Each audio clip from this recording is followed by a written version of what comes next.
کیوں؟ جب تم ان کے معتقدات کا مذاق اڑاؤ گے، ان کو برا بھلا کہو گے، تو وہ پلٹ کے تمہارے معتقدات کا جو ہے وہ مذاق اڑائیں گے، تم کو برا بھلا کہیں گے۔ قرآن میں تو صاف یہ آیت ہے کہ تم ان کے خداؤں کو اس لیے برا نہ کہو کہ وہ پلٹ کے تمہارے خدا کو برا کہیں گے اور ان جو ہے اس کو دشنام دیں گے۔ تو اس لیے ہمیں تو جو ہے وہ یہ کہا گیا ہے کہ تم اس طرح کی کوئی بھی حرکت انجام نہ دو۔ امیر المومنین حضرت علی علیہ السلام نے کہا ہے کہ لا احب ان تکونوا سبابین، کہ میں یہ نہیں پسند کرتا کہ تم لوگ گالی گلوچ کرنے والوں میں سے ہو جاؤ۔ تو ہمیں جو ہے وہ اس طرح کا عمل ہمارے لیے بالکل زیب نہیں دیتا ہے، اور ہمیں چاہیے کہ ہم اسی راستے پہ چلیں کہ جو راستہ ہمارے نبی نے ہمارے لیے دکھایا ہے، اور تعلیم کے اعتبار سے بھی، روحانیت کے اعتبار سے بھی، اور سماجی اعتبار سے بھی۔ اب جس طریقے سے آج کا ماحول آپ دیکھ لیجئے کہ غیروں کو تو چھوڑ دیجئے، اپنوں میں ہی، اپنے رشتہ داروں میں، آپس میں اتنی نفسا نفسی ہو چکی ہے، خلفشار پیدا ہو چکا ہے، یعنی آپس میں ہی اتنا جھگڑے پیدا ہو چکے ہیں۔ تو اگر ہم رسول کو مانتے ہیں، معصومین کو مانتے ہیں، تو ہمیں رسول خدا صلی اللہ علیہ وآلہ وسلم کی سیرت سے کیسے استفادہ حاصل کرنا چاہیے تاکہ گھروں میں میل جول بنا رہے؟ آپ پیغمبر کی سیرت کو دیکھیے کہ پیغمبر نے اپنے کنبے کو کس طرح سے دیکھا، اس کا خیال رکھا۔ پیغمبر کے ارشادات کو دیکھیے، ذرا دیکھیے تو کہ پیغمبر نے فرمایا کیا ہے۔ وہی والی بات آ جاتی ہے کہ جو ہے وہ ہم پیغمبر کو مانتے ہیں اور پیغمبر کی نہیں مانتے۔ پیغمبر کے اصحاب نے کیا کہا ہے؟ تاریخ اور حدیث کی کتابیں اٹھا کے دیکھیے، حدیث کی کتابوں میں یہ لکھا ہوا ہے کہ اصحاب نے کہا کہ ہم کو یہ گمان ہو گیا تھا، پیغمبر نے پڑوسیوں کے اتنے حقوق بیان کیے کہ ہم کو گمان ہو گیا تھا کہ بس اب یہی رہ گیا ہے کہ پیغمبر پڑوسی کو میراث میں حصے دار بنا دیں۔ تو پڑوسی کے اتنے حقوق بیان کیے کہ جیسے صاحب کہتے ہیں کہ ہمیں پیغمبر نے مسواک کے لیے اتنی تاکید کی کہ ہم کو یہ یقین ہو گیا تھا یا گمان ہو گیا تھا کہ ہر نماز سے پہلے مسواک کرنا واجب ہو جائے گا۔ تو یہ پیغمبر کی آپ دیکھیے یہ سنت اور سیرت ہے کہ اپنے کو صاف رکھو، اپنے دانتوں کو صاف رکھو، اپنے منہ کو پاک و صاف رکھو تاکہ تمہارے منہ سے کسی طرح کی بو نہ آنے پائے۔ آپ سوچئے کہ ایک نبی جس کے لیے کہا جا رہا ہے کہ وہ تمام عالمین کے لیے رحمت ہے، وہ ایک مسواک پر اتنا زور دے رہا ہے، چھوٹی سے چھوٹی چیز اور بڑی سے بڑی چیز، مسواک پر اتنا زور دے رہا ہے کہ اصحاب کہتے ہیں کہ ہم کو یہ گمان ہو گیا تھا کہ ہر وضو سے پہلے، ہر نماز سے پہلے مسواک واجب ہو جائے گی۔ اور وہ پڑوسیوں کے اتنے حقوق بیان کر رہا ہے، پڑوسی پڑوسی پڑوسی، جار جار جار لفظ عربی میں پڑوسی کے لیے آتا ہے، اتنے حقوق بیان کیے کہ ہم کو لگنے لگا کہ بس اب یہی رہ گیا ہے کہ پڑوسی کو میراث میں حق دے دیں۔ تو پڑوسی کے اتنے حقوق، ذوی القربہ کے، اعزاء کے، ذرا دیکھیے تو صحیح۔ اس چھوٹے سے انٹرویو میں کتنی حدیثیں آپ کے سامنے پیش کر سکتا ہوں کہ جس میں بیان کروں کہ پیغمبر نے اعزاء کے لیے کیا فرمایا ہے۔ ہر طرح کے، ہر طبقے کے لیے پڑوسی کے یہ حقوق ہیں، ماں باپ کے یہ حقوق ہیں، بچوں کے یہ حقوق ہیں، ازواج کے یہ حقوق ہیں، اعزاء و اقربا کے یہ حقوق ہیں، رشتہ داروں کے یہ حقوق ہیں، اور ان سب کو تمہیں ادا کرنا ہے ہر اعتبار سے۔ اور تم کوئی ایکسکیوز نہیں پیش کر سکتے، تم یہ نہیں کہہ سکتے کہ ہم اپنے کاموں کی وجہ سے ان کو چھوڑے جا رہے ہیں یا چھوڑ دے رہے ہیں، یا ہم اپنے بزنس کی وجہ سے، ہم اپنی ملازمت کی وجہ سے نہیں۔ جس طرح سے ملازمت اور بزنس تمہارے لیے ضروری ہے، اس طرح سے یہ رشتے اور ان رشتوں کو سنبھال کے رکھنا بھی تمہارے لیے بہت ضروری ہے۔ اور اسی لیے آپ دیکھیے کہ پیغمبر سے جو رشتہ منسلک ہو گیا وہ کمال پہ پہنچ گیا۔ پیغمبر نے جو ہے وہ جن رشتوں کو نبھایا اس کو منزل کمال تک پہنچا دیا۔ پیغمبر آپ پوچھے، اور پیغمبر نے یہ فرمایا بھی ہے غالباً کہ جو ہے وہ کسی آدمی کی اچھائی کے بارے میں معلوم کرنا ہو تو اس کے پڑوسی سے پوچھو کہ وہ کیسا ہے، تاکہ معلوم ہو جائے کہ جو ہے وہ پڑوسی جو ہے وہ کس طرح کا ہے۔ ڈاکٹر صاحب، جس طریقے سے دیکھا جائے آج کے اس دور میں جب ہم کسی کی مدد کرتے ہیں تو ہم مدد کر دیتے ہیں، ہم یہ نہیں دیکھتے کہ اس کا دھرم کیا ہے، اس کا مذہب کیا ہے۔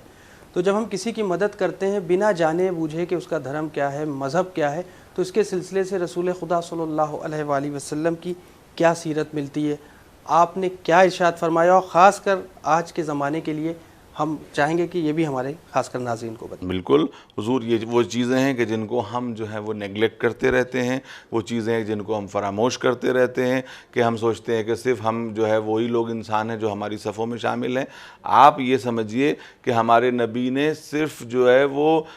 دوسرے مذاہب کے لوگوں کے، دوسرے فرقے کے لوگوں کے، دوسرے طرز فکر کے لوگوں کے حقوق نہیں، جانوروں کے حقوق بیان کیے ہیں، اور جانوروں کے حقوق بھی ایسے بیان کیے ہیں۔ آپ بتائیے، آپ کی کی شریعت میں یہ ہے کہ نہیں کہ اگر کتا پیاسا ہے تو وضو کے پانی سے اسے جو ہے وہ سیراب کر دو اور تم خود تیمم سے نماز پڑھ لو، اس لیے کہ جو ہے وہ شریعت ایسے موقعوں پر کسی ذی روح کے لیے اپنے کو پیچھے کھینچ لیتی ہے، کہتی ہے کہ یہ کتا چونکہ پیاس سے مر رہا ہے تو اب کو کہے کہ بھئی تم کس کی نماز پڑھنے جا رہے ہو، تم خدا کی نماز پڑھنے کے لیے جا رہے ہو، تو کیسے تم یہ کر سکتے ہو؟ تو پیغمبر نے یہ فرمایا ہے تم پیڑ پودوں کو دیکھو، پیڑ پودوں کے حقوق۔ آپ کو میں حدیث پڑھ کے سناؤں کہ پیغمبر نے فرمایا کہ اگر تمہارے ہاتھ کے اوپر ایک پودا ہو اور تم قیامت کے آثار بھی دیکھ رہے ہو کہ قیامت آ رہی ہے تب بھی تم اس پودے کو زمین میں لگا دو، ہاں اس کو زمین میں لگا دو۔ کیوں لگا دو؟ اس لیے کہ اس پودے کو زمین میں لگانا تمہاری ڈیوٹی ہے، تمہارا فریضہ ہے، تم اس کو کرو،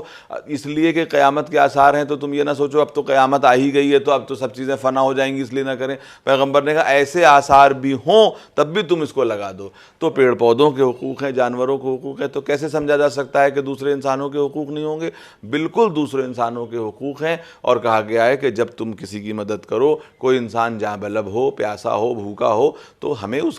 کا مذہب و ملت کو نہیں دیکھنا ہے، اسے سیراب کرنا ہے، اسے جو ہے وہ اسے کھانا کھلانا ہے، اسے سیر و سیراب کرنا ہے، کیونکہ یہی جو ہے وہ دین ہے اور یہی انسانیت ہے۔ افسوس یہ ہے کہ آج ہم ہی نے نہیں، دوسروں نے بھی یہی کرنا شروع کر دیا ہے کہ انسانیت کے اصولوں کو تو بھلا دیا ہے اور اپنے مذہب کے اصولوں پہ بہت زیادہ آگے بڑھے چلے جا رہے ہیں۔ تو مذہب کے اصول اس وقت تک نہیں جو ہے وہ